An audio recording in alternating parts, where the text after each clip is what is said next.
Good afternoon, everybody. This is Coach Kerr with the LFS-Kali Fight Team, broadcasting to the Fight House Talks podcast. Today, I'm going to be joined by Jim Webster. He's a LEO, military chief warrant officer, and a defensive tactics instructor of sorts. So, go ahead and submit your questions. Go ahead, like, subscribe, hit all the buttons. I'm really awful at promoting, so do the things. If you have questions or comments, go throw them in. So welcome, and here is my guest. It's Jim. How are you doing today, sir? Yeah, I'm doing great. How's it going, Kurt? Going really well. I'm glad that we were able to connect and bring you on here. So, for the sake of my audience, let's go ahead and tell a story. Who are you, sir, and what do you do? I'm Jim Webster. I am a police officer in Texas, currently a detective. Been doing this job for about 24 years. Been in the military as well for about 29 years now, active in reserve time. I'm in the U.S. Army. I'm a CID Special Agent, and I'm also a Chief Warrant Officer 3. Next month on the 25th, I'll get promoted to Chief Warrant Officer 4, so I'm looking forward to that. So it's been a long time. Congratulations. Thank you. And I also enjoy teaching defensive tactics to officers, and been teaching martial arts and self-defense for quite a while now. But really enjoy teaching defensive tactics to officers, not just police officers, but corrections, security officers. But also see if there's a need for the mindset and the legal understanding in the civilian world. So I'll probably get into teaching more civilians again in the future as well.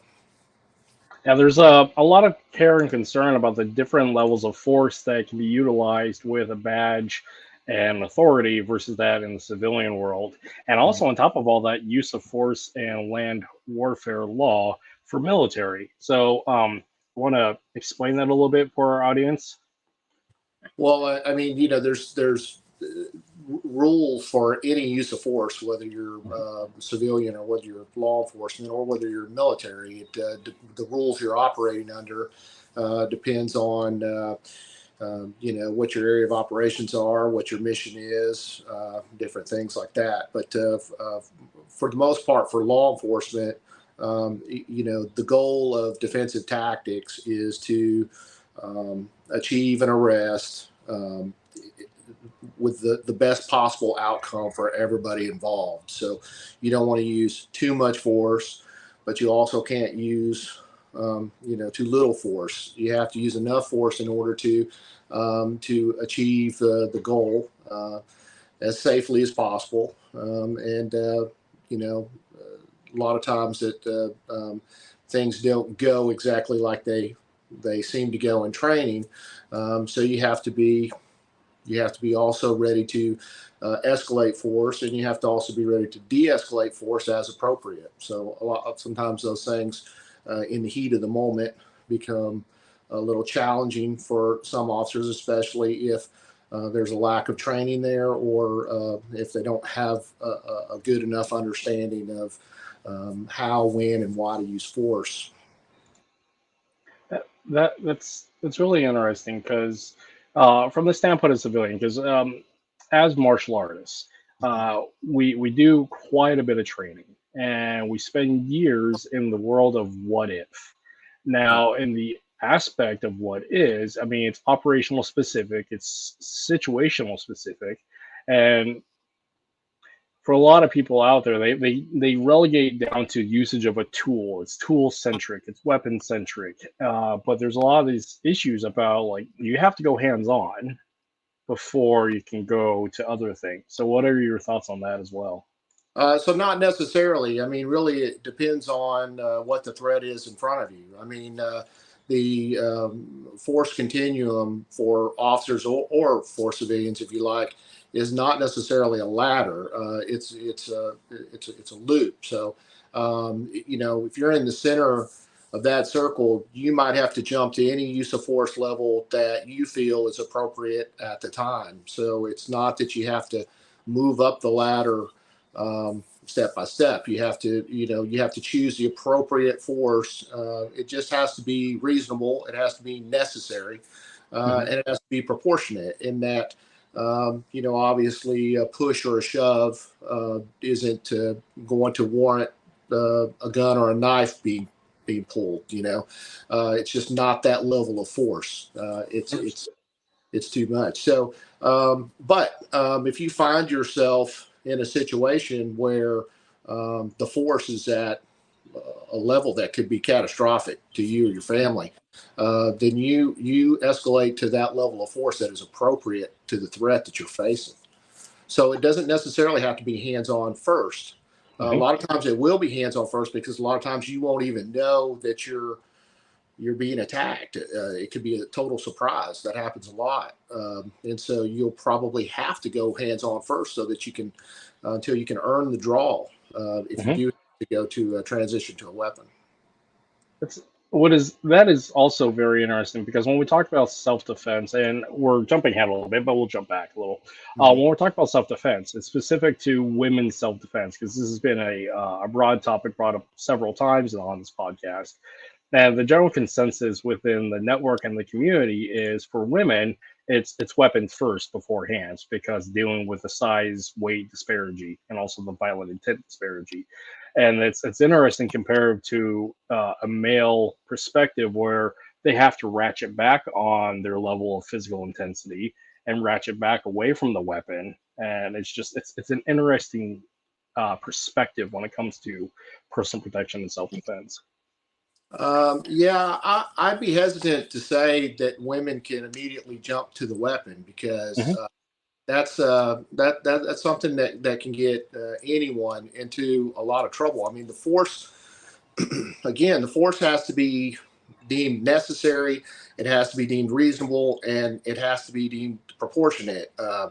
It doesn't matter, who you are. You have to be able to articulate those things. And if you jump straight to a weapon and the threat doesn't rise to that level of response, then you're going to have to answer some serious questions, and you might have to pay some serious consequences.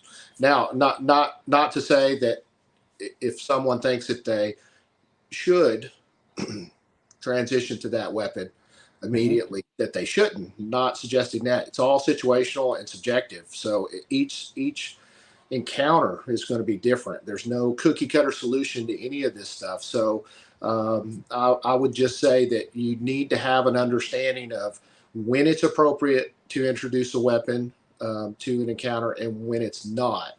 And when it's not, you're probably going to have to use your hands if it's a situation where you can't get away. Right. But I would be real hesitant to say that just because you're a woman, you can use tools. And if you're a man, you have to wait to use tools. That's not really accurate. It depends on the situation, the totality of the circumstances, and that your situation will dictate your tactics. It's definitely one of those statements of specificity matters, and especially on situation, because we too often, or some people too often, will paint with a wide brush here about they'll look at it from the very basis of without law. They'll look at for the size weight disparity of you have to go to a tool because of the technical aspects, but there's more than just the technical fight. There is also the legal aspect. There's the social aspect. But we get certain instructors in our industry get so fixated on we have to worry about the technical skills, and the technical skills dictates that size and mass matters, which is correct. But it's all the other stuff that we have to be specific on is also more, in ways, more important. So. Yeah, so for all of us, men and women, there's two encounters we got to survive, and that's the physical encounter and then the subsequent legal encounter. So, you know, both of those things can change your life forever. So, you have to consider those. You know, We can't just jump to a tool without articulating in our minds why we need to articulate or why we need to jump to that tool. If we can't articulate it to ourselves, it's going to be very difficult to articulate it after the fact when we're being asked the questions. Use of force can be complicated. A lot of people will really have a hard time wrapping their head around when they can use lethal force. And I get this question quite a lot. I was trying to train in a church security team recently. One of the questions that came up is, can you tell me when I can shoot somebody? Well, I can't. That's very, again, situational, subjective. It depends on the totality of circumstances. But as far as articulation goes, you definitely don't have the time and the moment to be running through a lot of case law in your head and debating these things that you've heard in the past or that you've studied.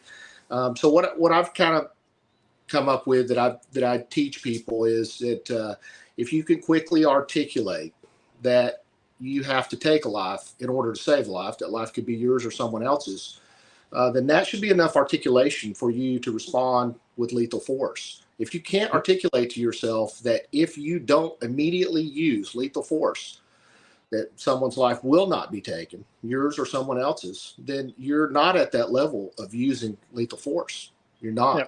So, but it's a very quick way for you to be able to make a determination on the scene, because you don't have a lot of time and you're under a lot of stress. So under that stress, our brains don't think like they think ordinarily. So you have to have thought about this before. You have to have trained some scenarios so that you're familiar with different things, and you have to kind of have a clear idea of when you can use the tools that you carry, because just because you carry them doesn't mean that you can even pull them, not let alone use them, just because you're in an encounter. It really just depends on the encounter.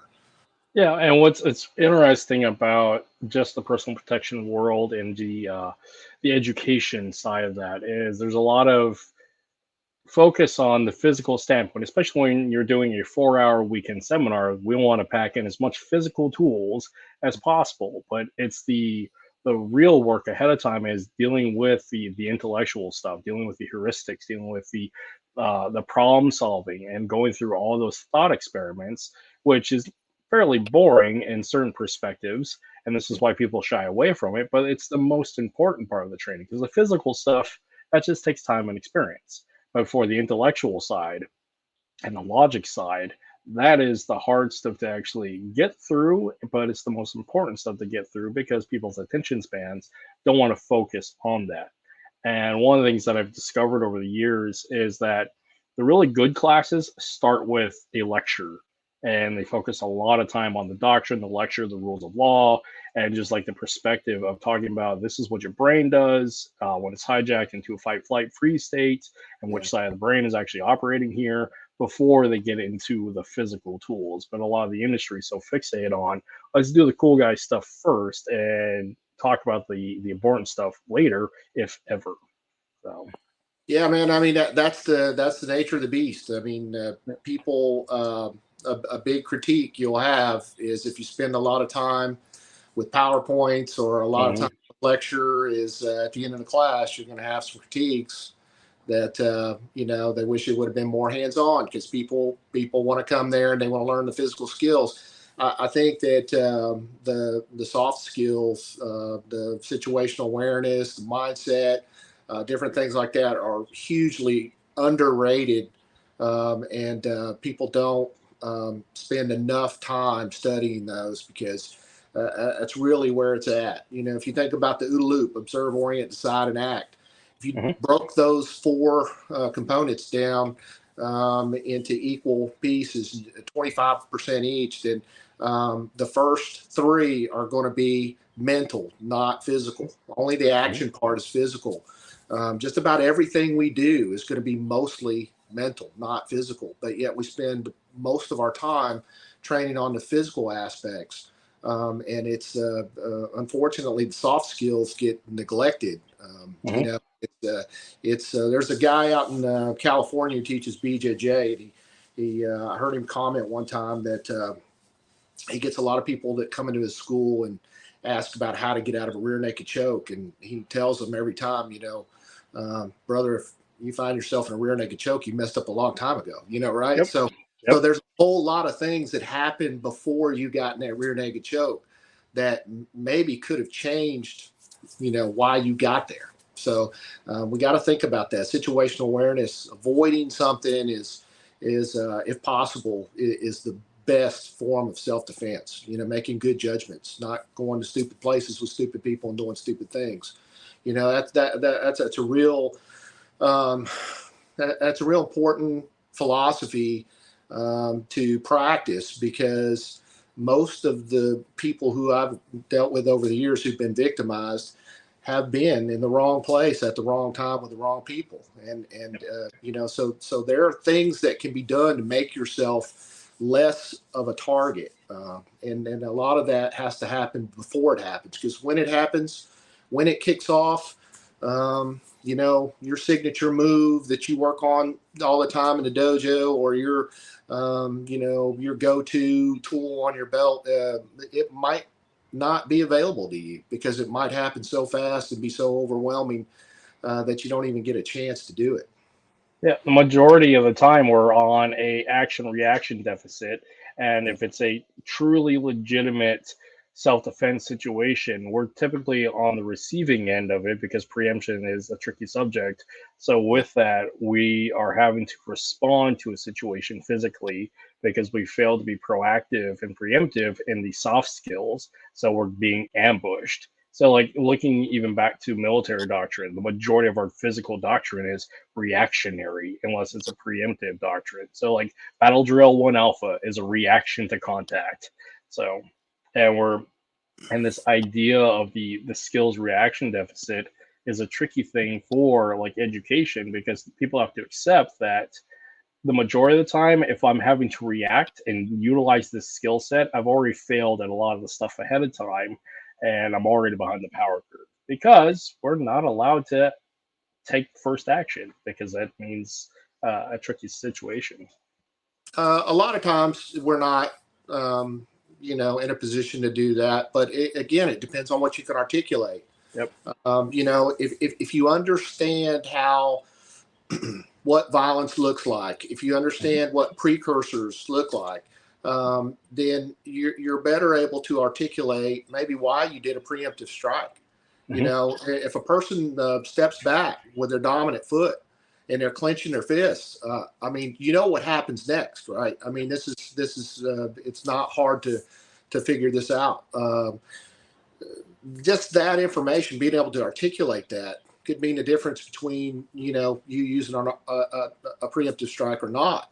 We don't have to wait until the person is actually making physical contact with us. Once we know that the threat is imminent, we can respond. The tricky part is trying to determine what level of threat it is. It depends. We might not see a knife. We might not know there's a gun.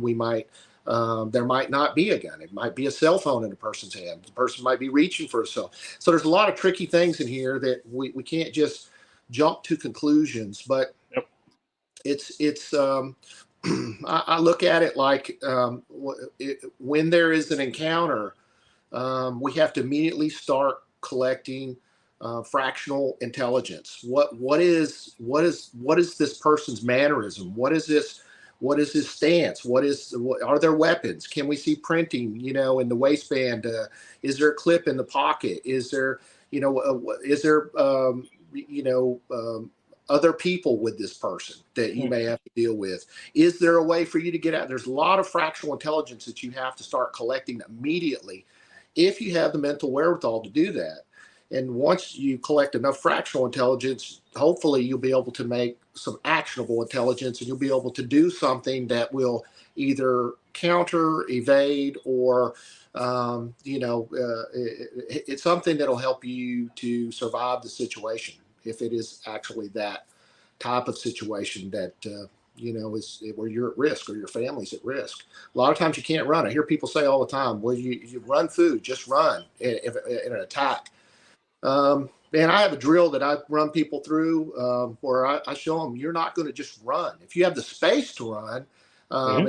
If there's enough gap between you and a person, let's say with a knife, with a contact weapon, a knife or stick, yeah, you might be able to run, but what if your family's with you? I mean, are they going to be able to keep up with you, or are you just going to leave them behind? No, you're not. So the whole run thing it sounds great, sounds like a great plan, but if you're standing within contact range, roughly 3 feet within somebody that's armed with a knife, and you go to run, I don't care how fast you are, they're going to cut you before you're able to break contact, and that can easily be shown to somebody in a drill. People can get together with their training partner and do that drill very easily. And it'll Mhm. show you that running is not necessarily the answer, So there's a whole lot of factors involved in this. And again, there's no cookie cutter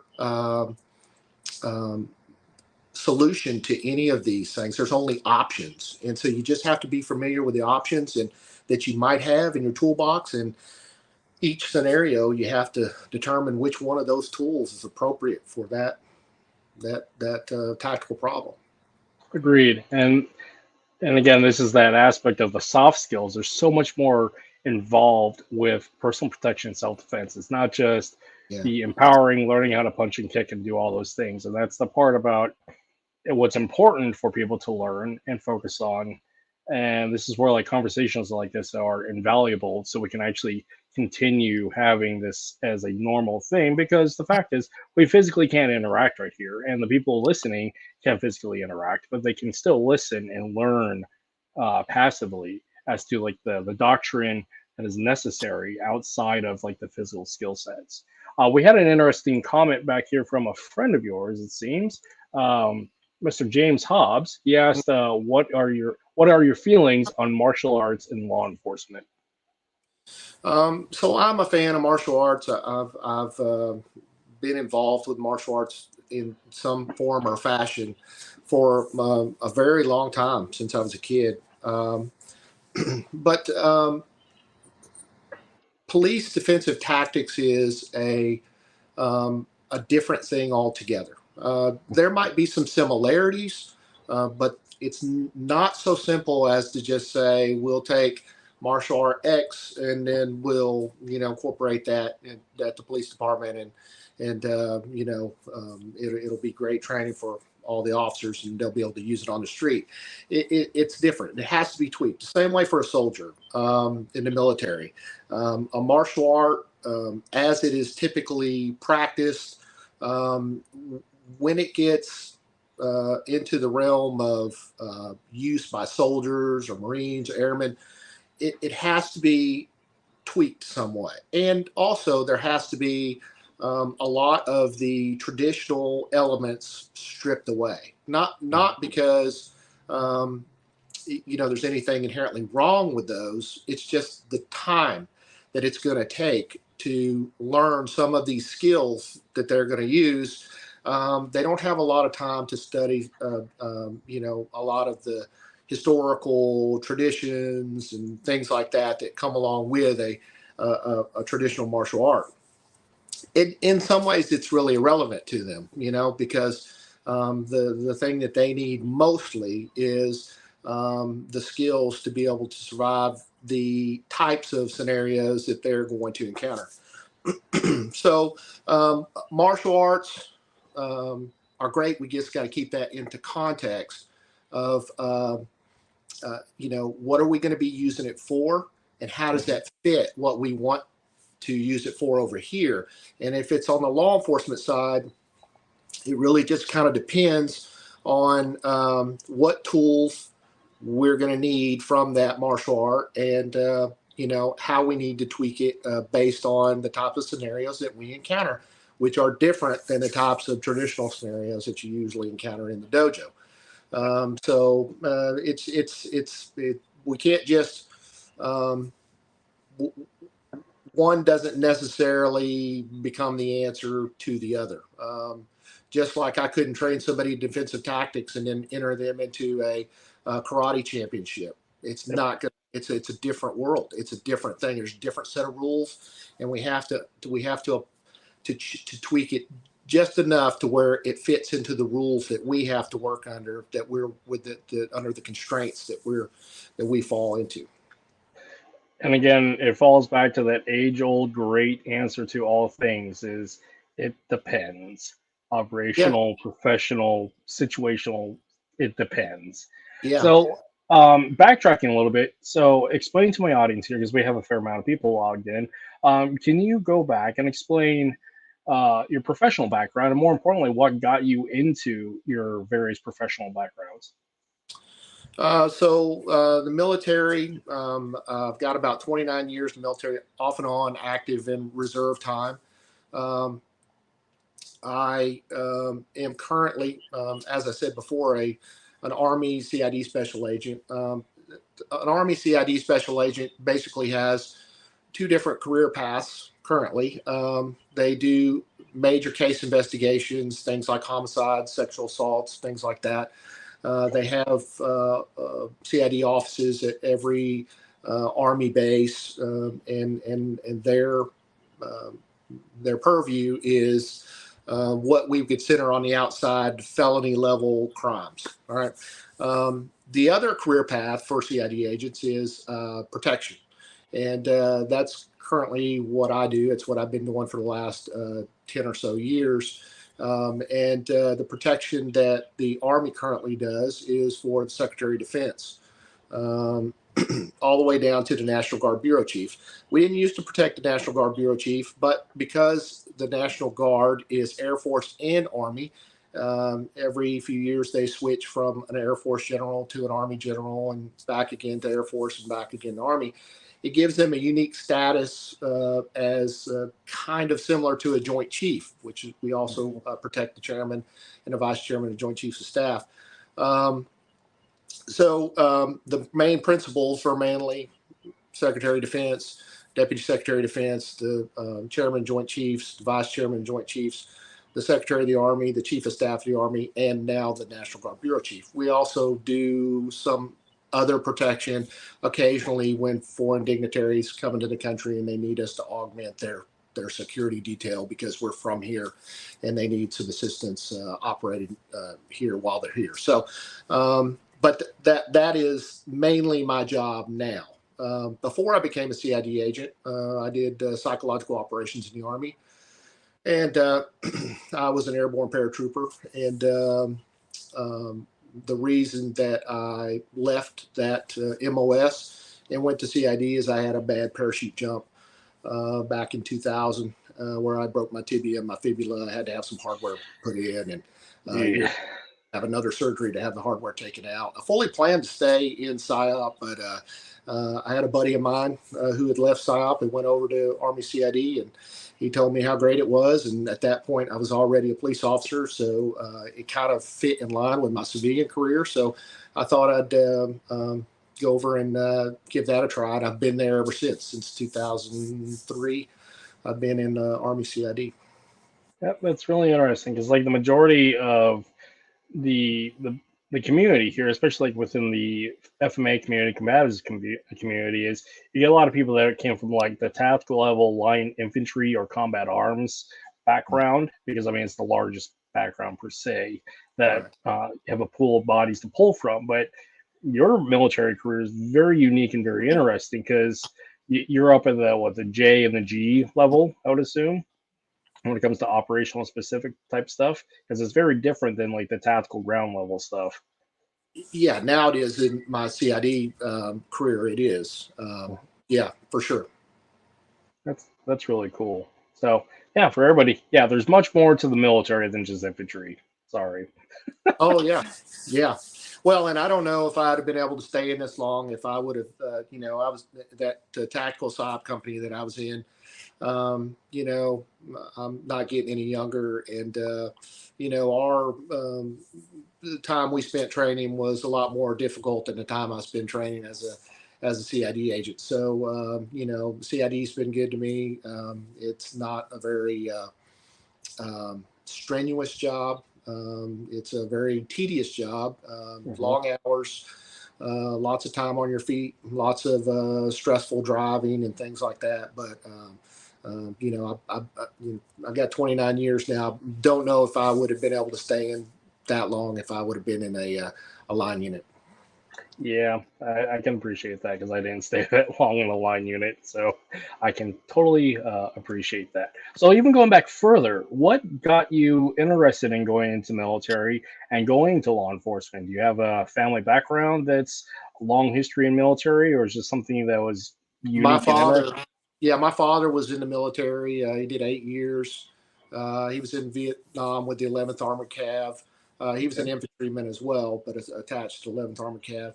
Um, so I had that, I guess, in my family, but that really wasn't my inspiration for going into military. Mhm. Honestly, my inspiration was to going into military was I really just didn't have a lot going on. I got married, and I felt like I just wasn't really going anywhere with my life, and I needed to get some discipline. And I joined the military, and it changed my life. It's been really good to me. Agreed. Um, and obviously, you joined pre 9/11.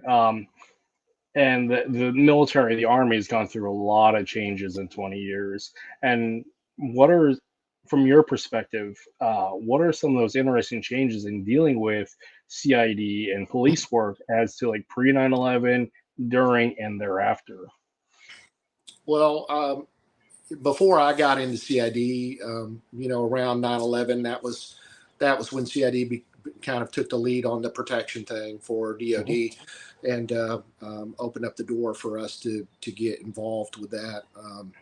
I didn't come until years later, but that was definitely a big change.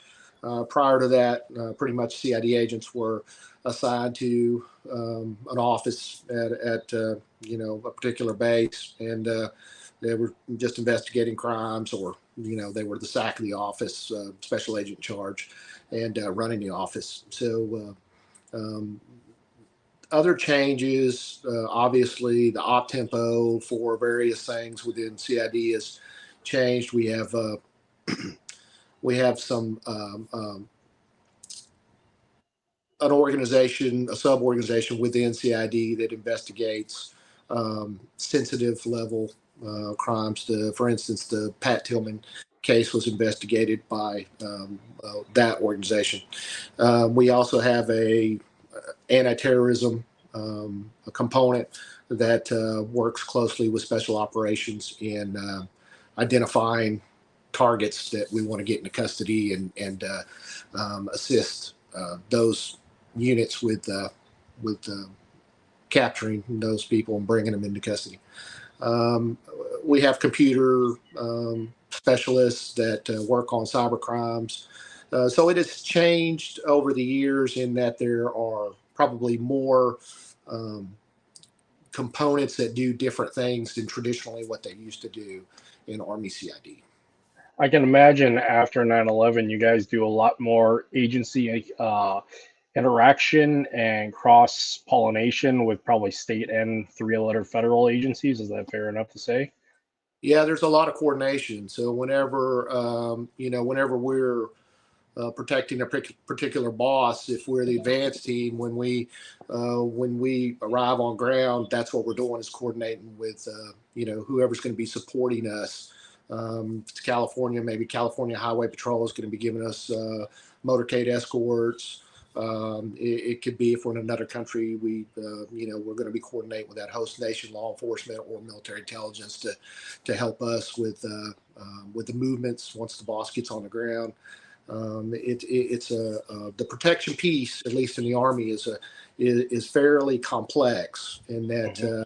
we have metro teams in DC where the bosses live. We have travel teams that are at any given time or anywhere in the world waiting for the boss to arrive. And there's a lot of coordination that goes on, and there's a lot of planning that goes into this. So you talked earlier about self-defense courses, and how a lot of time is spent on the physical skills and not necessarily on the soft skills. But when I've taught in the past some VIP protection type courses, the critique has been that they were really just wanting to shoot and drive. And that is a very, very small component of actual protection. If you get to the point to where shots are fired or you're having to drive fast to get the boss off the X, if everybody survives, there's probably going to be a whole new team replacing you. Because your whole job is to avoid conflict, is to avoid any type of danger, and keep the boss safe and not let it ever get to that point. Now, it could. We all know it could, and that's why we're trying to do certain things and we carry certain types of tools. But,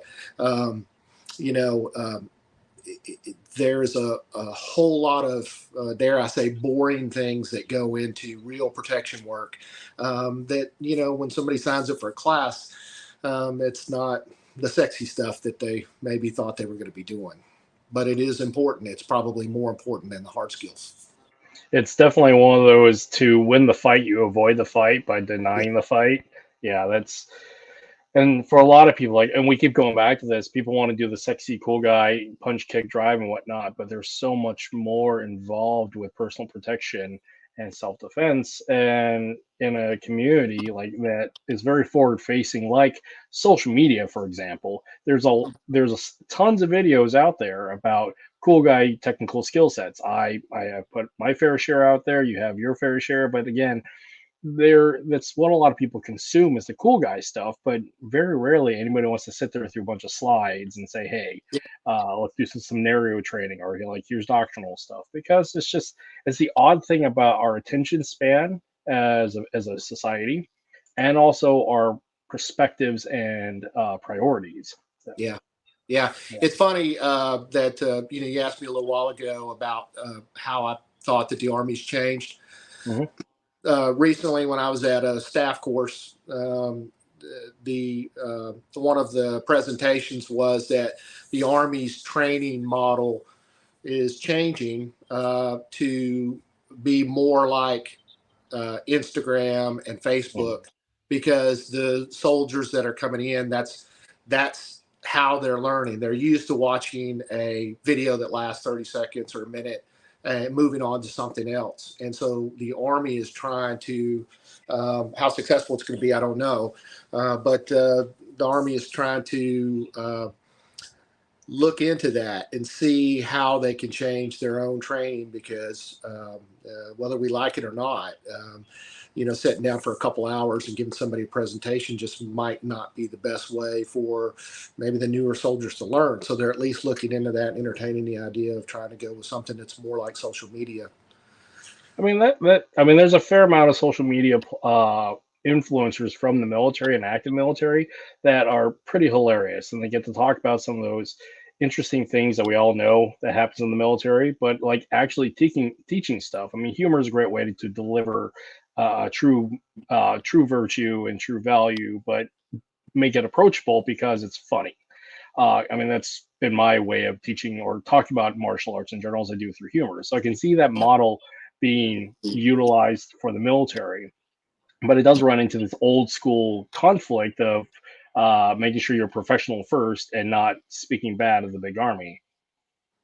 Yeah, well, and this training that they're going to come out with is going to be obviously produced by Department of the Army. So it's going to be, it'll be things that have been blessed off on, and it'll just be the modality of how the soldiers are receiving the content. Yeah. So it'll be, I would assume, its own platform. And instead of, you probably remember the videos we used to have to watch, for the anti-terrorism, type training, it'll probably be something very similar to that, but it will look more like social media, and it'll be content that is designed and put out by the Department of the Army, or approved at least. That's really interesting. And I've been out since 2016, and again, the scope of things and the rate of change is really interesting. It's the majority of my military career was as an instructor. I taught, specifically at the tactical level. One of my primary jobs was instruction of the unit of how to utilize communications equipment, maintenance, and just overall advisory and education. And then later on in my career was just combatives instruction. So like looking at the teaching model, that was not so much the operational out there on the line with the guys, but like the teaching model of I physically had to be hands-on with these guys, either doing combatives or underneath the hood of a truck or in the truck dealing with the radio stuff. And it'll be really curious to see how people mitigate that, where they have the short attention span going to a social media setup, and then you have the actual physical skills that you got to be hands-on. So like the pedagogy of that is going to be really fascinating, and it's a fun little rabbit hole to go down. It's going to be interesting to see how that works out, but I will be hopefully retired by that time. And, I got 3 more years left. After I get promoted, I got to hold my rank for 3 years so I can retire at the high 3, and then I'll be done. So hopefully it won't be something that good or bad is something that affects me. That's awesome. So we've talked a lot about your military law enforcement background, but what about your civilian law enforcement background? What got you into that? Is that because of CID or something else? So it was before I got into CID when I got out off active duty, and I really enjoyed the discipline and the camaraderie of the military, and I started thinking about, before it was time for me to get out, where I was gonna go, what I was gonna do. And so I started thinking about law enforcement, right? I had no law enforcement experience at that time. But it was something that, attracted me for some reason. And I thought it was something that would be a good career. And I just started to apply to some places, and it just worked out that once I got out, then I got hired on with an agency pretty quick, and been there ever since. So without giving means and methods away, what sort of things do you do specific in law enforcement? What is your field of specifics? So currently I'm a detective. For the last 5 years, I've been a detective, and but I've also been a patrol officer on the street, defensive tactics instructor, force on force instructor, different things like that. So I've had different collateral duties at my police department, but for the most part, it's been patrol, and it's been this detective position that I have now. It's interesting. So going back to training and methods of training, and we talked a little bit about this offline, and we've already talked about it a little bit here, but like defensive tactics, because in a community of martial artists, especially Filipino martial artists, there's always this really interesting debate about the topic about defensive tactics, and specifically like within Filipino martial arts and the Krav Maga world, because there's a lot of interaction with defensive tactics and law enforcement. What are your thoughts on some of those modalities of training being integrated into law enforcement, and what are some of the law enforcement concerns about those things? Because going back to our original topic about the duty knife, there's so much attached to that. Well, so specifically, do you mean like just taking martial art from an Israeli martial art or a Filipino martial art and just incorporating that as defensive tactics? Yeah. I think you'll have some issues with that because it's it's not something that just fits. As well as you might think it could. It's complex in the respect that, let's take the knife, for instance, right? So using a knife as a law enforcement officer, there's only going to be a couple scenarios where you would actually do that, right? One of those scenarios would be somebody's on your gun, and you have to get them off of your gun because you may or may not have a retention holster. They may or may not know how to defeat that retention holster, and the risk of that causes you to have to apply deadly force, because it is a deadly force scenario when somebody's going for your gun. And a tool that's open to you, or an option that's available to you during a scenario like that, could be your knife, right? And, there have been officers. There's an officer in Tulsa, Oklahoma. There's an officer in West Virginia. There's officers who have used their knives when an attacker was going for their guns successfully to cut that person off of them. Fortunately, both the officer and the suspect lived, right? Yep. Because we're not trying to be out there ending lives. That's not our goal. Our goal is to have the best possible outcome for all parties involved. And using the knife in that respect was successful in that it got the attacker off of the officer and literally saved the officer's life. Another scenario would be that the officer's on the ground, becoming exhausted, maybe can't get to his firearm. Maybe it's inappropriate to get to his firearm because of the range. And if he pulls that gun out of the retention holster, then it's a wrestling match for the gun. And then, the gun might get taken away from the officer, and God forbid he's killed with his own firearm. So those two scenarios are the two most likely scenarios that I can think of where an officer would need a knife and need to use it in a lethal manner against an attacker. There's not going to be a situation that I can think of where an officer encounters a person with a knife and the officer draws his or her knife and it becomes some type of dueling situation. That's kind of silly. It's just not going to happen. And I'll tell you that in a situation where you're encountering somebody who's armed with a knife and an officer shoots that person, which would most likely be justified in every situation, depending on the details, but would most likely be justified. That same scenario, if the officer chose the lethal route of drawing a knife and ending the situation with a blade, that is going to attract a lot of negative attention. And that is going to be something that a lot of administrators at police departments are not going to be able to wrap their heads around. Why you chose to draw your knife and not your handgun. And it's just, there would be a very negative perception that goes along with that.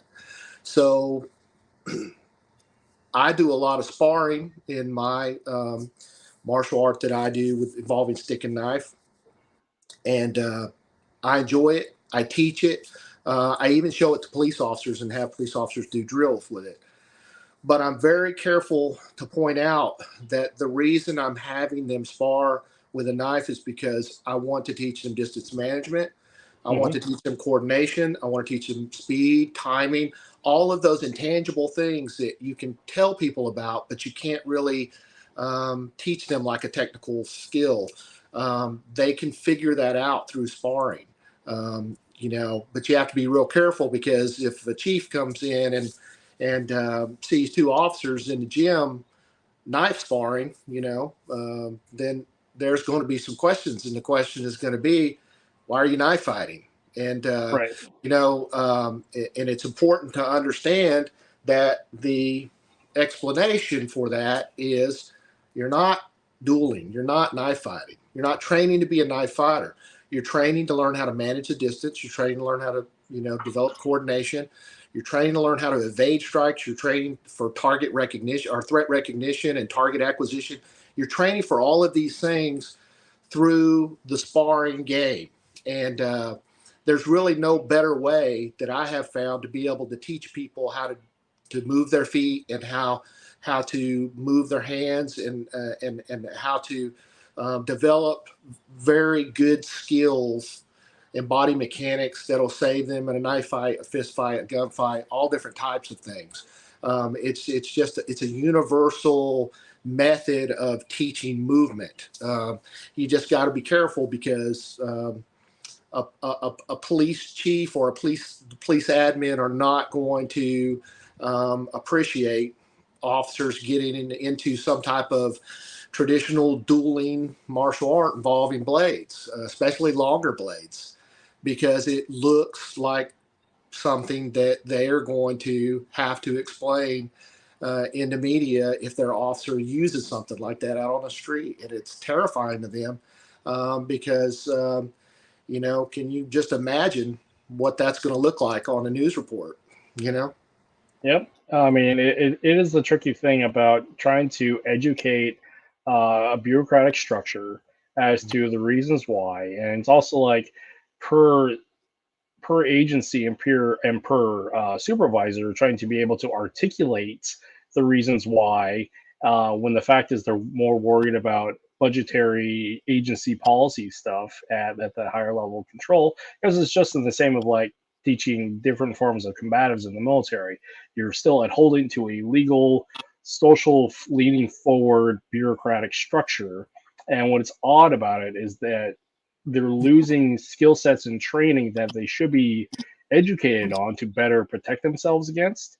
And the way you better protect yourselves against it is learn how to do it and be proficient at it. It's a strange and difficult thing to like wrap your head around, because as the aspect as law enforcement and military, you should be at least exposed and somewhat educated on all the forms of violence that can be out there, at least to a level of degree of understanding to articulate it. So why not take the time to train it? Which goes back to that thing of training time with any sort of agency defensive tactics, making sure it's on the training schedule, making sure there's time allotted, and just let alone the budget available for it. Because there's a lot of agencies out there, having spoken to a lot of officers and a lot of people who train agencies, is that it's a consistent issue is time, budget, and willingness to train. Yeah. The thing though that they're most concerned about is the liability, right? Mm-hmm. Because depending on what the officer uses, it's going to have to be reasonable. Again, it's going to have to be necessary, and it's going to have to be proportionate. And when you go to court, God forbid, if you have to stab somebody as an officer and you go to court, that prosecutor is going to, or defense attorney is going to, they're going to bring up your martial art that you train. Mm-hmm. And if it's a very aggressive martial art, and I'm not going to mention any names here of some arts that a lot of officers are into right now, but if it's a martial art that would be deemed by the general public as something that was overly aggressive, Mm-hmm. that's not going to play out well for you in court. The jury is going to hear that, and they're going to see that. I just like knives. I tell officers don't buy knives with markings on them that like death from above or kill them all or all that kind of stuff. There's knives out there being sold. I see them all the time, and they have Punisher skulls and maybe Bible verses that are that stuff does not play out well with your admin at your agency. And it definitely doesn't play out well in court because they're going to twist that and they're going to make it sound like that you have been practicing something and you just couldn't wait until you could actually apply it. And they're going to make the person who you use those skills on look like the victim, and they're going to make you look like the bad guy. And again, we got to survive the legal encounter just like we have to survive the physical encounter. So to me, there's really no functional benefit to having an overly aggressive blade or to having carrying something that is extremely large We used to have an officer that would carry like a Rambo style knife down to the inside of his shirt attached to his vest. And as far as I know, he never had to pull it for anything, but he was kind of known as that guy. And to me, that's just not. First of all, it would be very hard to access that under stress. Yeah. And you just simply don't need a knife like that. You know, most arteries and veins are within a quarter, half an inch below the surface of the skin. There's no reason for you to have some knife that's, 7, 8 inches long that looks overly aggressive. Now, there is a difference between the weight of a knife. A heavier knife will definitely bust through ribs and things like that, whereas a lighter knife will have a harder time doing that. But so there is definitely a difference in weight. But as far as length goes, you're going to be able to touch just about any target you want to touch with 3.5 inch blade because your body's going to compress as soon as that blade hits you. So it's gonna make up for the lack of length with the compression. So I just think that we just have to be careful with what we train. Does it look overly aggressive? Would it be construed as or misinterpreted as something that is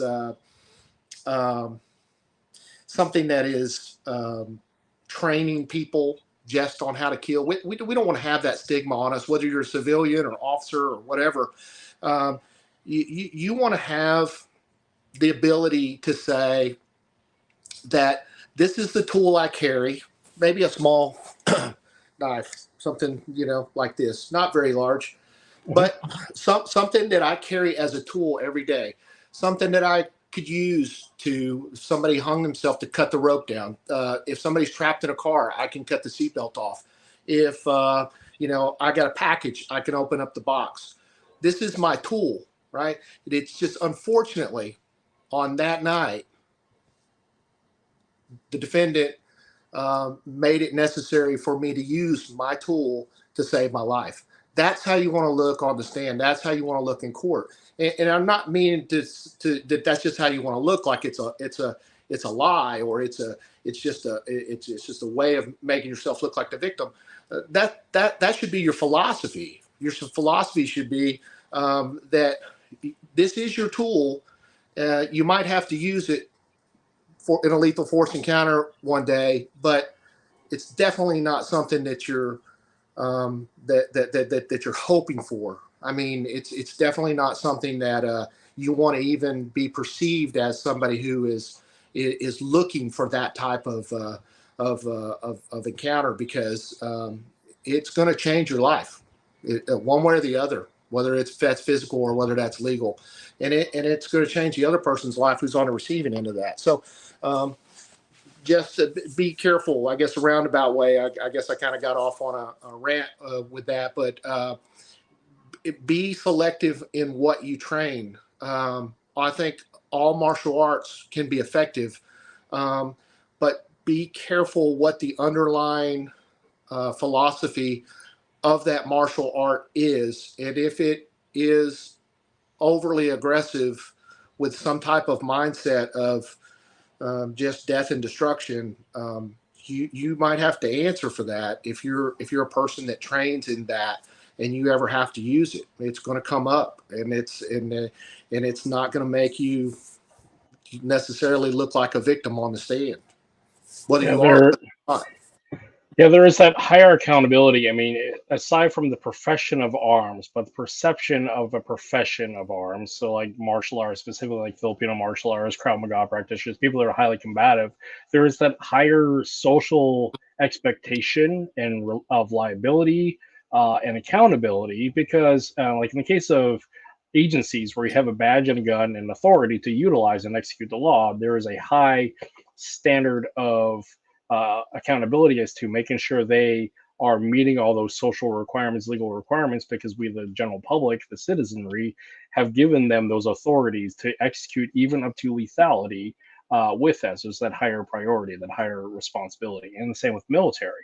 And I fall also in the line with martial arts. As a martial arts instructor, as a martial artist, more so as an instructor, We have the accountability of what we teach, what we present, and the culture that we engender within our training group as to what is the reasons why we fight. I mean, I keep going, and that's one of my bigger things I keep coming back to in my philosophy these days is why do we fight? And that answer varies depending upon the situation, the age, and the person. But there's also the weight of responsibility of why we fight. So, do you have any thoughts on that as well? Um, well, I think people like us who train in self-protection methods are doing that because, we want to be able to protect ourselves. We want to be able to protect our families. We have things that are very near and dear to us, and we want to make sure that we can protect those things that we love, those that we love, and the things that we have. But why we do what we do and the perception, there could be an argument if you're obsessed with this stuff. And I have been accused of being obsessed with this stuff before.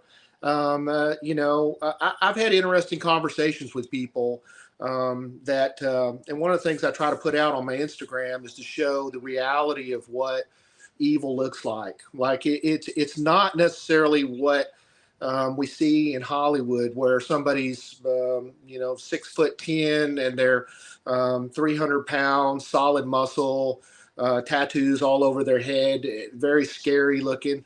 A lot of the evil that's out there are everyday people. They don't. There's nothing really that stands out about them. They're not in extremely good shape. They're not. They don't necessarily stand out in a crowd because of their size or their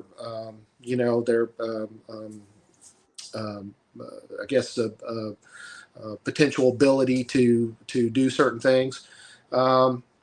They're just normal everyday people. Those are our threats. And when I was growing up, I used to hear a saying a lot about there's two opponents, and it comes from Chinese martial arts. There's the inner opponent and there's the outer opponent. And I always thought that was pretty philosophical and esoterical, and it never really meant anything to me when I was young, to be honest, even though I heard it quite often. But now as I get older, I realize that you can spend a lot of time preparing for something that probably will never happen. And you can, think about how this person is going to look, or, whatever your nemesis is going to be, how ugly and how huge and how formidable. And you may never meet that person. And but when you experience, when you're a person that thinks that someone's going to jump out around every corner at you, or ninjas are going to come down from the ceiling, or whatever, those thoughts evoke emotions that can allow adrenaline to leak into your body, cortisol, a lot of different negative type chemicals, and over time that can it can affect your health. Right? If you're the person that's paranoid, if you're the person that never wants to leave the house without your gun because today's going to be the day. I'm not saying don't be prepared for that. I'm not saying don't do that. I'm just giving this as an example. If you're that person that thinks every time you turn around there's going to be this is it. You're that's more of the inner opponent than it is the outer opponent. And in some ways, I think that it may just be that the inner opponent is far more dangerous to us than the outer opponent, just like the old Chinese proverb says. You can be into this too much, I think. And like I said, I have been consumed with it. I try to balance it out. Luckily, I have a wife that, distracts me from this type of stuff. I have a job that distracts me somewhat from from going totally overboard over the years. But I try to be balanced now, where I try to be practical in my training. I try to not let it consume me. I try to not be unsafe, not allow myself to be unsafe, but I try not to be so suspicious of every person, or expecting every time I walk out of my front door that I'm going to get into a gunfight, or I'm going to get into some type of altercation. So yeah, you can definitely get sucked into this, and but the thing about it is what I teach when I teach women's self-defense is take a moderate steps to your personal protection now, because God forbid if you're ever victimized, then you'll be the person that goes to the extreme. And you don't want to be that person that goes to the extreme, because it pushes away people in your life. You lose your friends, you lose your loved ones. Nobody wants to be around you because you're that person that's paranoid. But if we take the moderate steps to protect ourselves, then we're less likely to be victimized. And the reality of it is after you're victimized, you'll probably never be victimized again. So becoming hyper vigilant after you're victimized, one could argue, is not really a great use of your time, because the odds of it happening again, unless you live in an area where it just happens all the time, is going to be very, very low. So we should take a moderate approach to our self-protection, that and our families, and guard ourselves against evil. And part of that is making good choices, not going to stupid places with stupid people and doing stupid things, being situationally aware, being able to predict something that could be a bad outcome. I was at the dog park earlier with my small dog, Max, and on the side that I go on is for small dogs. And somebody brought a large dog over, and that large dog started interacting with my dog. And it wasn't really aggressive, but it was a little bit rough with my dog. And so I just went over and I got my dog and we left. Not because something would have happened, but because something could have happened. So we have to be aware of, is there a potential there for something violent to happen, something negative that we don't want to happen? And if there is, we need to act beforehand, proactively, to change that if we can, so that we don't have a bad outcome. Because the last thing we want, is a bad outcome for any of us. So I don't know if that answers your question, but.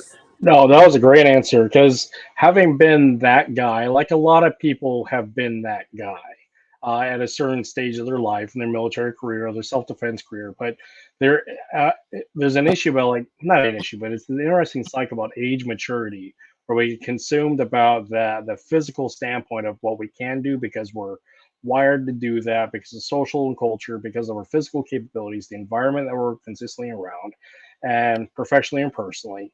And so we get so wired into that we have to be that guy, and we get consumed as our hypervigilance kicks in, and the scope of reality is so disproportionate, but we're so hijacked by trauma or the potentiality of threat of trauma that we get stuck in there. And if we survive through that phase, it's beautiful. And I think that comes with time, age, and maturity. But a lot of guys just don't. And it's really sad to see where they're at, and they keep continuing being in that hypervigilant trauma responded state of being. And this is where, like, talking about why we fight, and that's changed throughout the years for me, and where I've come to the conclusion now is why we fight is we do it out of love. We do it because we love the people we love, and want to protect them and prevent them from seeing and having to physically and emotionally deal with the things that we don't want them to deal with. It's that love is sacrifice model. Because what's interesting is, like, social cultural valuation of men historically has been about violence, our capability of violence, our product and our means of valuation is based upon violence. Because going back to social theory and anthropological social theory, we figured out how to fucking fight a long time ago. But figuring out our feelings about it is a relatively new and modern thing. especially now post GWAT with 20 years, where the fact is combat and PTSD is such a prevalent thing in our society, but we're at a point that we can actually talk about this stuff and actually do something about it. And the science and the culture is caught up that we can actually do something about it and move on from that. Our primary value as men is our violence. We can actually be much more than our violence. And this is, again, I keep coming back to that standpoint of why we fight is because we do it out of love.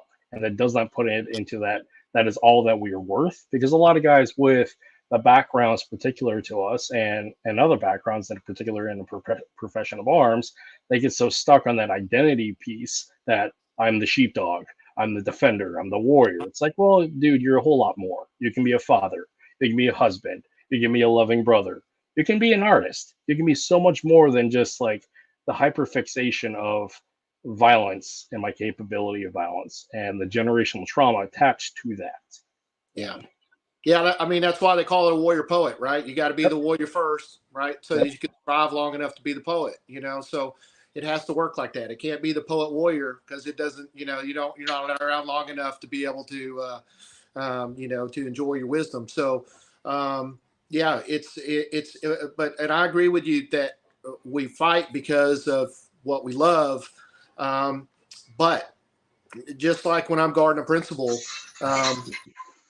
we want to avoid the fight at all costs, because when the fight kicks off, there's no way for us to control who gets the damage, right? And the difference between martial arts and real life is that when real violence kicks off, that person has probably been watching you for a while. They probably already scouted you out as their victim. There's probably going to be more than one of them.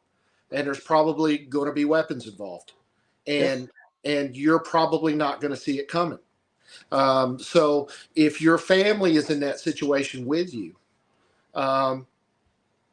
everybody's at extreme risk, So yes, when it kicks off and you have to fight, there's no other way around it. Yeah, switch has to be flipped, and you got to get caveman, But and I'm all for that, right? But you got to also understand what your capabilities and limitations are. And a lot of people think they can do things that maybe they haven't pressure tested. And you don't want to figure that out when you get out on the street. Going back to martial arts, is a lot of times we get myopic when we train martial arts. You do a kick punch style, and that's all you train.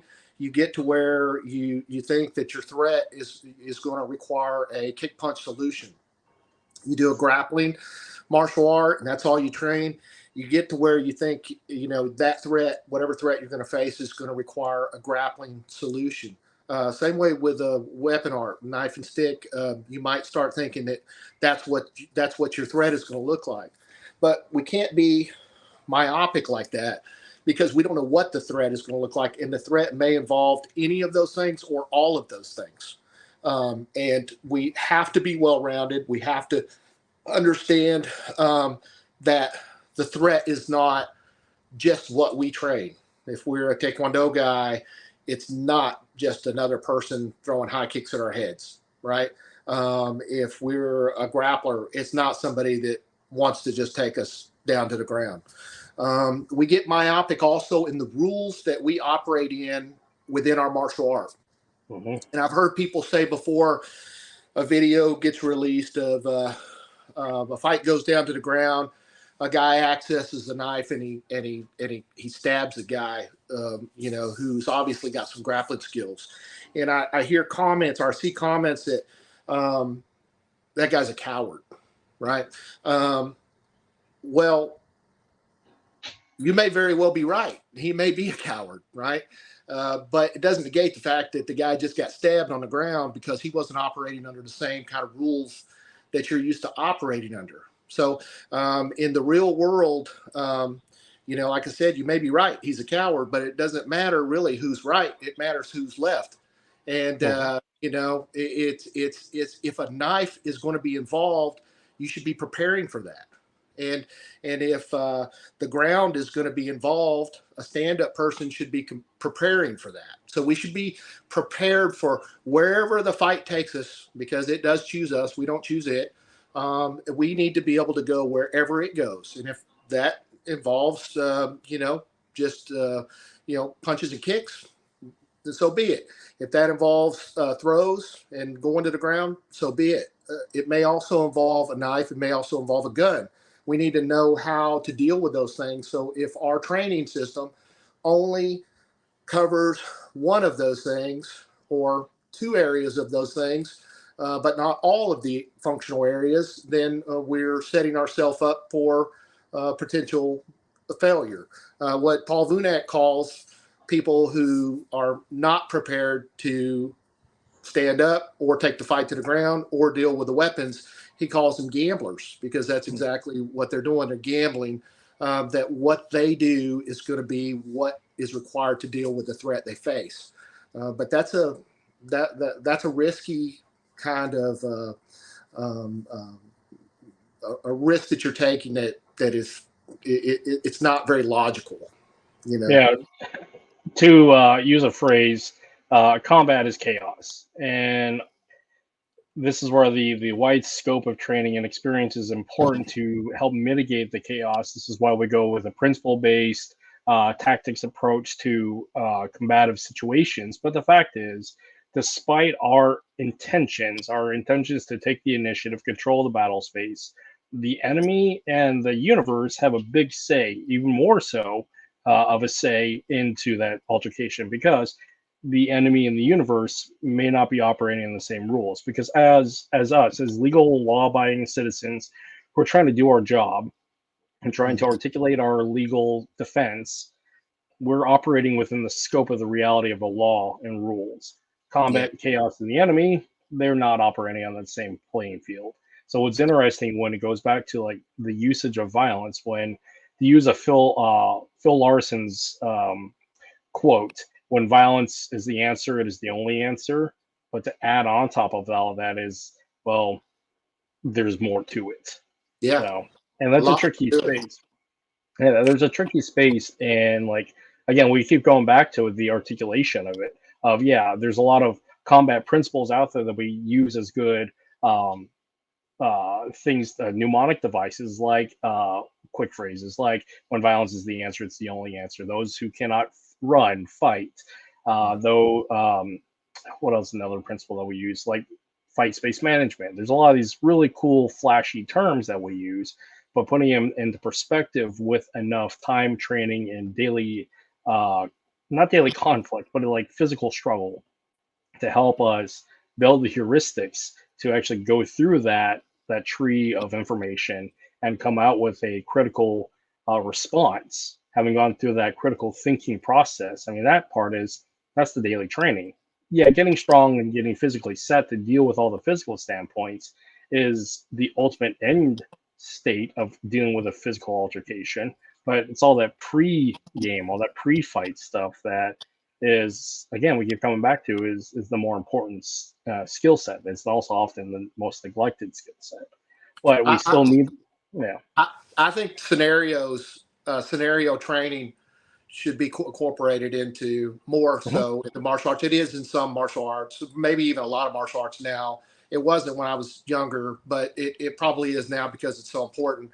But scenarios are what give you the opportunity to run through a simulated encounter.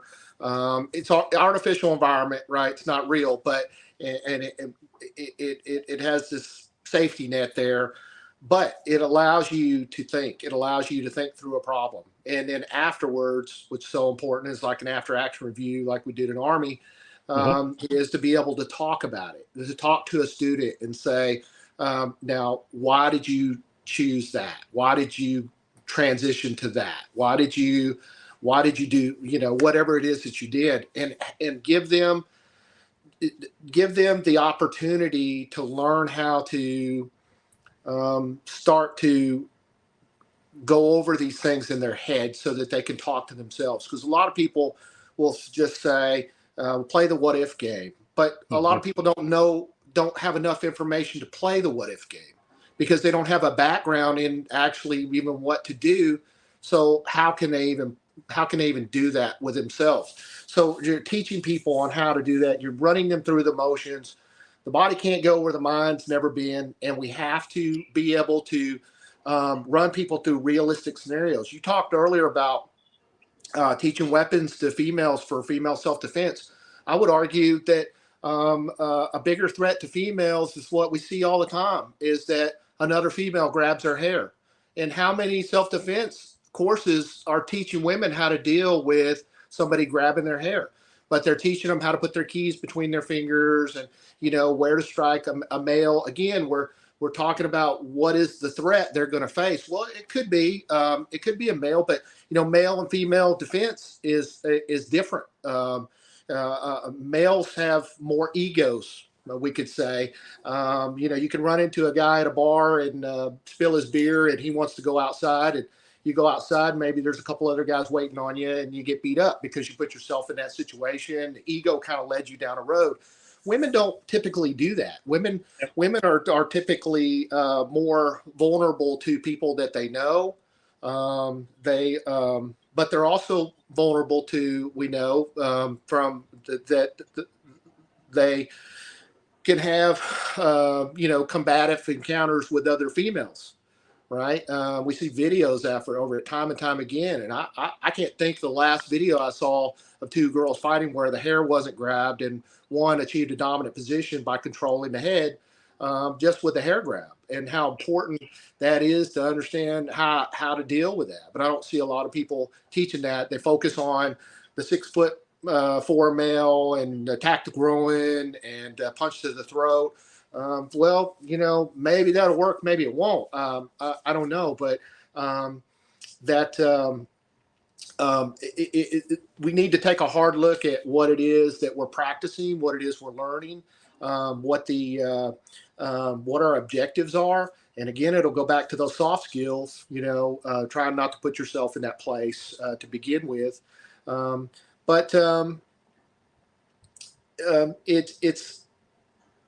We just have to, we have to take responsibility for what it is we are trying to get out of this whole self-protection thing. I'm not a believer in and I know I sound like a hypocrite after spending years and years and years of practicing martial arts. I'm not a big fan of somebody having to spend years to learn how to protect themselves. Now, what Paul Vunak, has told me before is that there's the self-protection and then there's the self-perfection, and that practice whatever martial art you want to practice, whatever makes you, whatever you like, whatever's fun for you, whatever it is that you're passionate about, but have a good idea about this self-protection thing, about how to protect yourself. And I don't think that the self-protection thing is something that requires a whole lot of time from us as far as years go. I think we just have to get these soft skills down, understand those. I think we have to have a few go-to moves. When you talked about, our tree of information, we need to have in our operating system, we need to have some force multipliers that are easy for us to find when the opportunity presents itself and to put into action. And just stacking techniques, I don't think is good for anybody. I think that as far as self-protection goes, and I think less is better. Even when you see competitive martial arts players that are doing BJJ or even kickboxing or whatever, they're going to have a few different techniques that are their go-to moves, and they are going to figure out how to make those work against the most different opponents that they will face, and they can put those into action in from various positions. When I used to do judo back in the day, my judo sensei, Ace Sukigara, used to say when I asked him how many throws there were in judo, he used to tell me not to worry about it, that he wanted me to be a specialty shop and not a department store. Because if I wanted to be a judo instructor one day, a judo sensei, I needed to know 67 throws. But in order to be a good judoka, you only needed to know 3 throws, right? Because there's people who won world championships with just 3 throws. So more is not always better. I think when it comes to the self-protection, then we need to have a handful of go-to moves that we can access at any time when we need them. Because under stress, we're not going to be able to just scroll through our Rolodex of moves and pull out the one that fits the best. We're just not going to have that time. And then after we get that down, then we can spend the rest of our lives working on self-perfection on whatever martial art we want, whether it be Tai Chi or whether it be, some Filipino martial art or anything that you can think of, whatever rocks your boat. But the self-protection thing is something that needs to be more streamlined. It needs to be something that is not complicated, Yep. So. And this is where I end a lot of my video work with saying that fighting is easy, fighting is simple, but it's not easy. And I'm adding the caveat to that is the reason why is violence. Crossing that line of violence, people willing to use violence to do violent things. Our entire social structure has been no, keep your hands to yourself. It's all about compliance, of consent, of contact.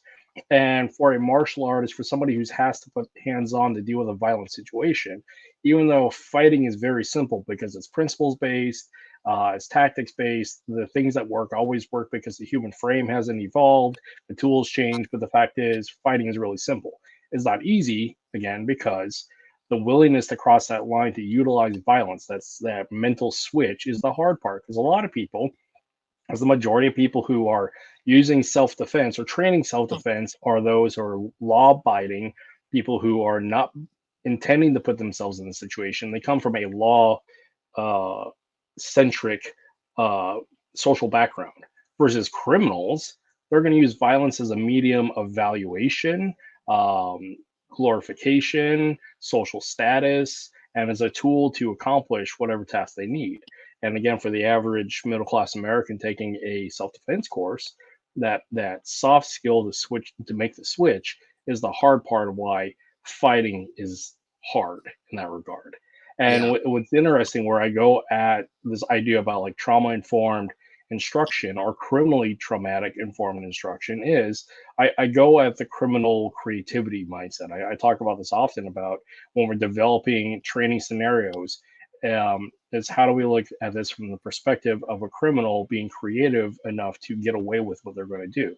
Because not every criminal action is going to lead in lethality. Some of it may be misdirection. Some of it just may be because they just like to hurt people, and it's not about killing them. It's just about hurting people. When normal people, law-abiding citizens, don't think that way because they're normal law-abiding citizens. And so when we're dealing with a lot of these self-defense personal protection courses, well, the thing that I've looked at and am cognizant of now is what is the scope of the reality of, one, the student base, and two, the instructor, because there's an argument to be said about it. The instructor comes from an upper middle class, certain cultural demographic, and the violence isn't common in their upbringing, but they're doing this clinically from an instructional standpoint. They're looking at it from an intellectual standpoint versus having lived the life. Because going back to dealing with 2 women fighting it out by grabbing their hair and beating the crap out of each other, and upper middle class America, that's not common. Or I saw that a lot growing up because I grew up in Southern California, as there's a certain social cultural group that does that all the time. And that violence is currency, violence is common. That is particular to social, cultural, economic status. And for people who are teaching self-defense and personal protection, there's a lot of that scope of reality that is missed out because they're teaching a bunch of middle-class soccer moms, and they're coming from a middle-class suburban background. Not saying all, but a lot. And their perspectives are a little skewed because they don't have the experience of actual violence at that social level. So it's an interesting thing to think about. Yeah, for sure. Yeah, the whole thing is interesting. I mean, it's a lifelong study of violence, and trust me, I've been trying to study it for a long time. I spent a lot of time watching videos of different types of predators, and trying to gain more of an insight into what makes them think. A lot of them are different, but most of them are similar, and how they choose their victims. And it's a process that works, and it's something that understanding can make you harder to be a victim, from these people. But it's violence is very interesting.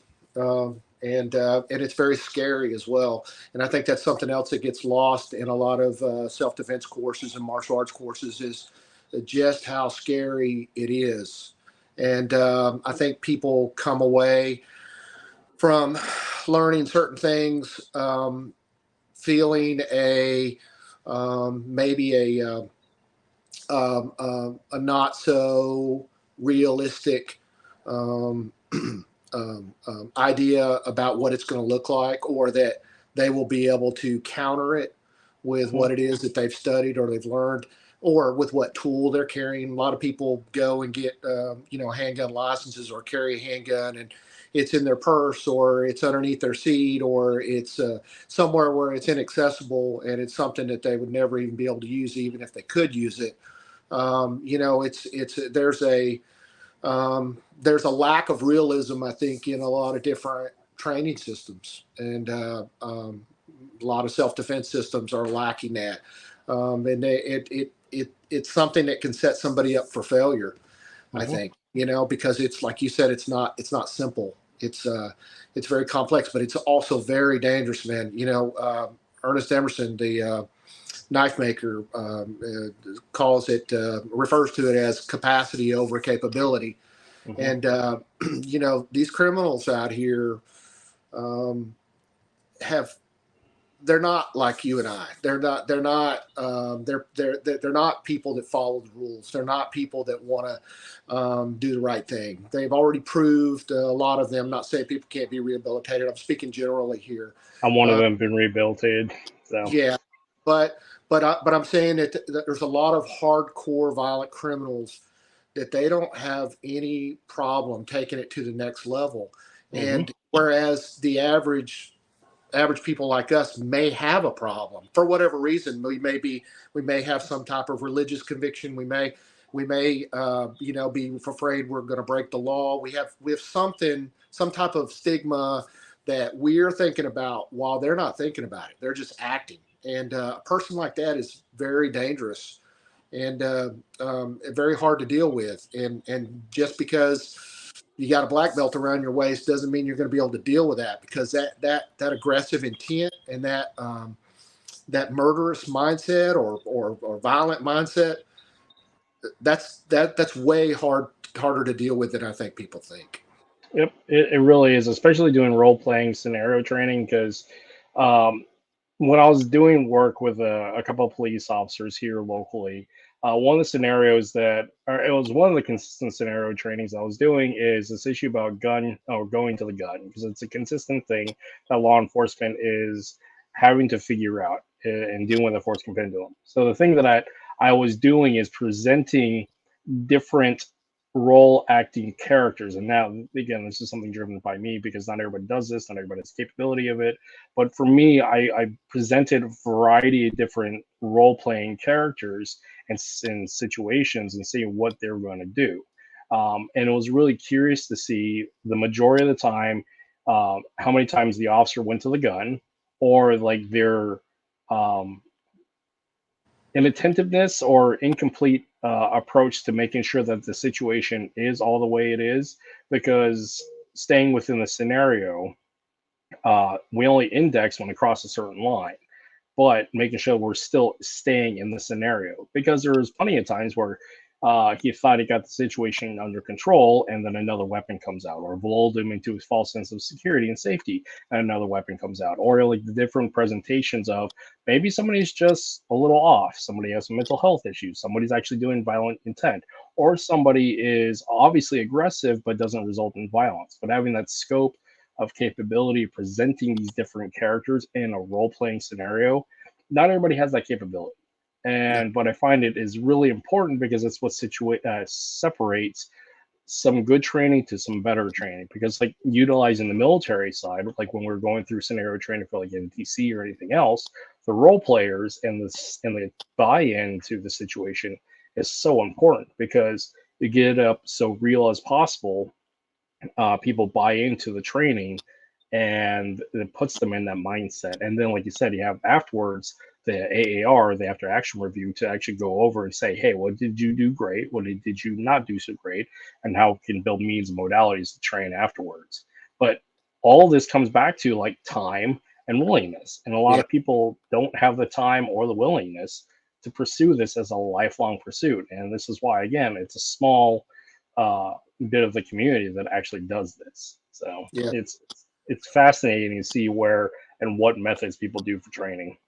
That's why you got to be real selective with your time. And I had a guy show up to a course I was teaching in Jacksonville, Florida, and was a Filipino martial artist and police officer, and he brought some some long knives with him that I guess he thought I was going to cover in my knife course.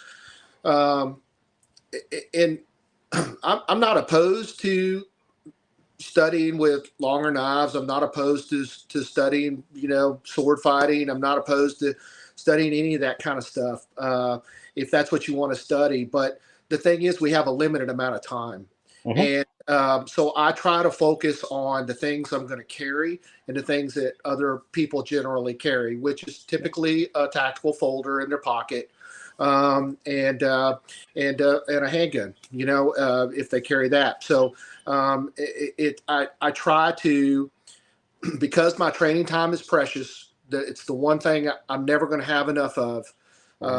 Then I just have to force myself to not spend a lot of time training in what I would call obscure weapons. And I'd say obscure, not derogatory, but just it's not something that's going to typically be carried on the street.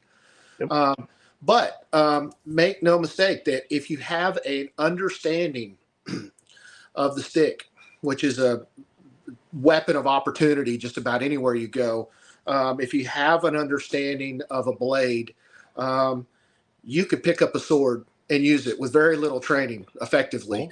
You can pick up something the length of a bow staff and use it effectively.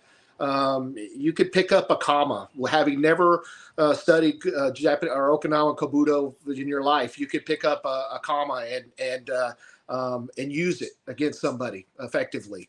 It just. But when it comes down to your actual training time, you have to be selective. And if something is really, if you know that something that you're studying is not going to be something that you use, I'm talking about technique specific here, not any different martial art. But as you learn these different techniques within different martial arts, there are some that you are going to immediately be drawn to because you're going to recognize them as, ooh, that's important to me. And those are the ones that you should really be spending a lot of time on. I'm not saying don't study the other ones, don't practice the other ones, but those ones that your mind has identified as being relevant to your job or to your situation, you should really spend some time on those. And if that means that you don't have enough time or you have less time to spend on the other things, then so be it. But it'll pay off, I think, for you in the end because, you're being very selective in what you're training, but you're getting more reps on those things that you think that you've identified as being relevant. And I think that'll be a big payoff for somebody's training plan. It's that thing of you get good at what you you get good at what you do often. You get great at the with the intention behind those things. Right.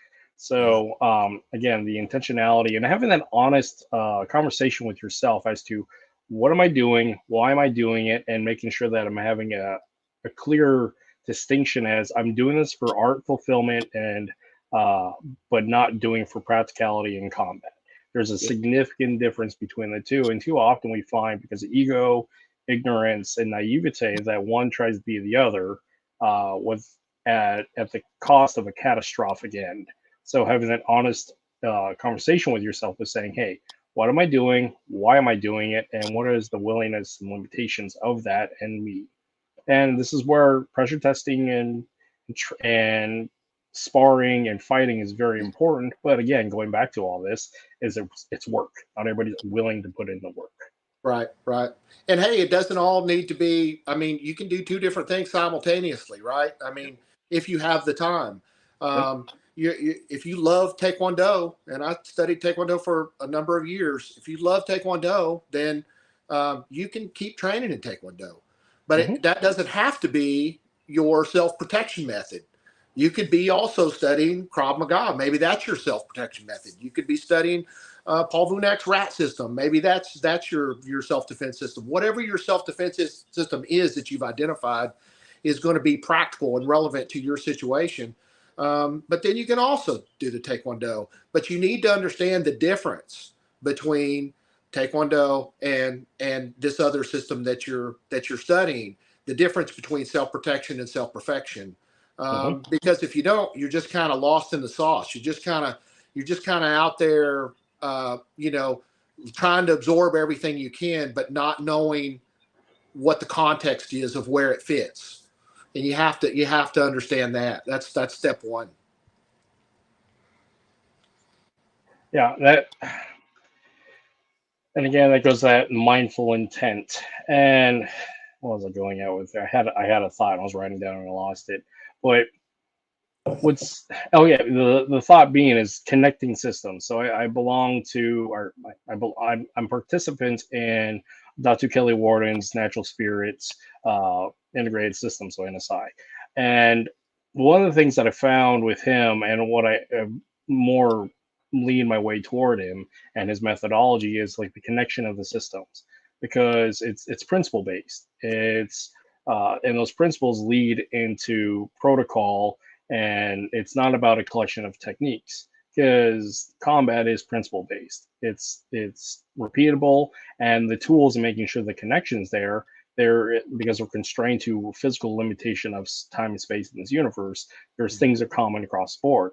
Having the creativity and the intellect to connect the different systems and the tools, that is the part that is often missed because of the lack of mindset or the ego or just the lack of education. Because, like one could say, dealing with firearms specifically, if you have the good fundamental principles of shooting down, you should be able to go from weapon to weapon to weapon and at least be competent within that shooting paradigm.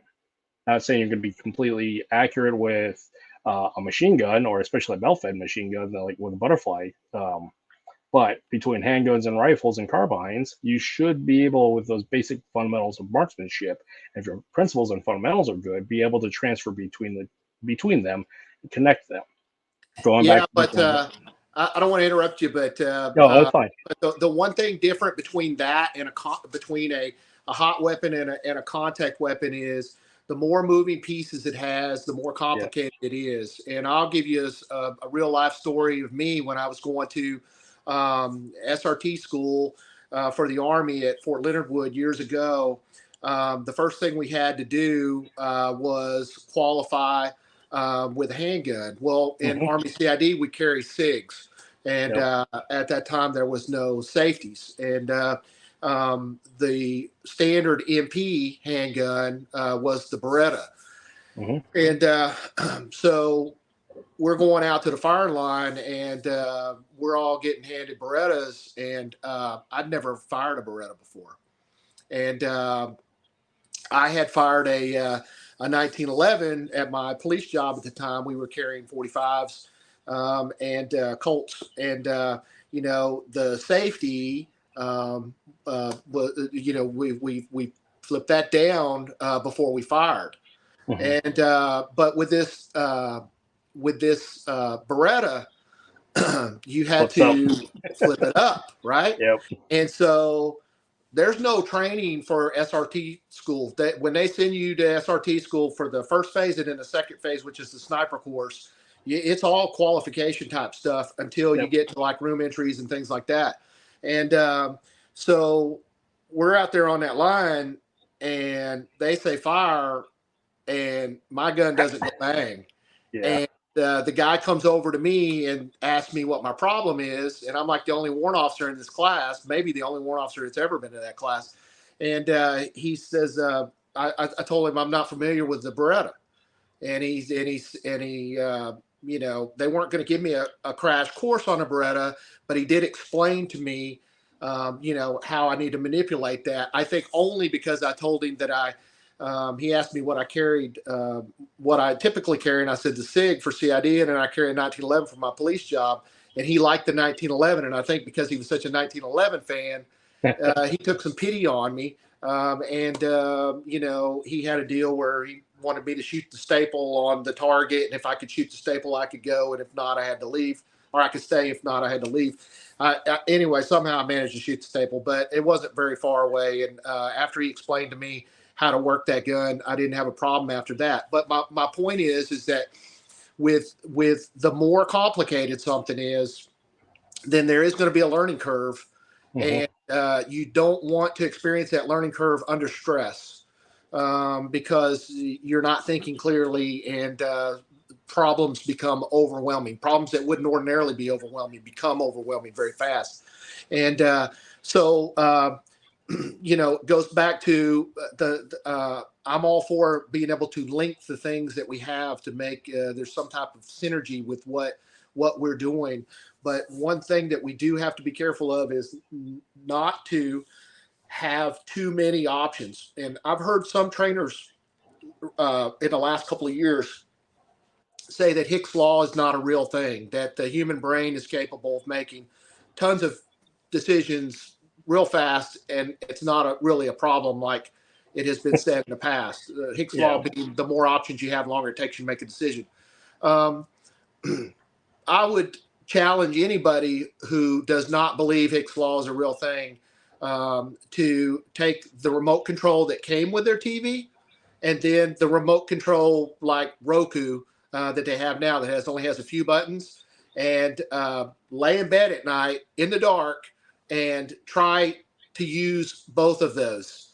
Yep. The one that came with your TV that has 100 buttons on it, good luck figuring out how to change the channel or cut the volume down or do whatever.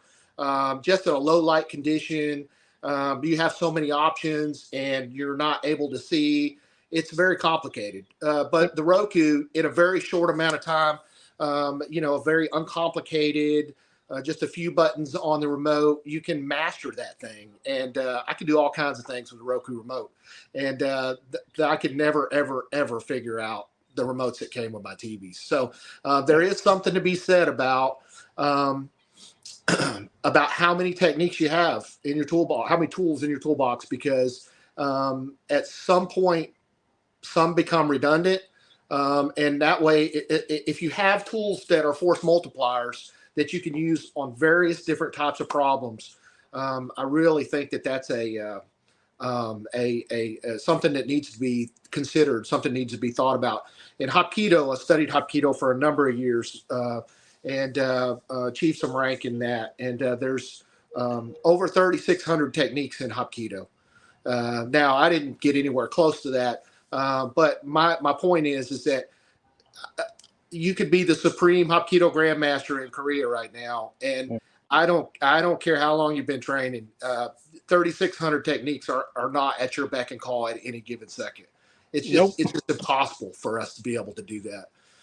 So I think a compressed curriculum, condensed with useful tools for our self-protection part of what we're trying to do are the answer, are the key.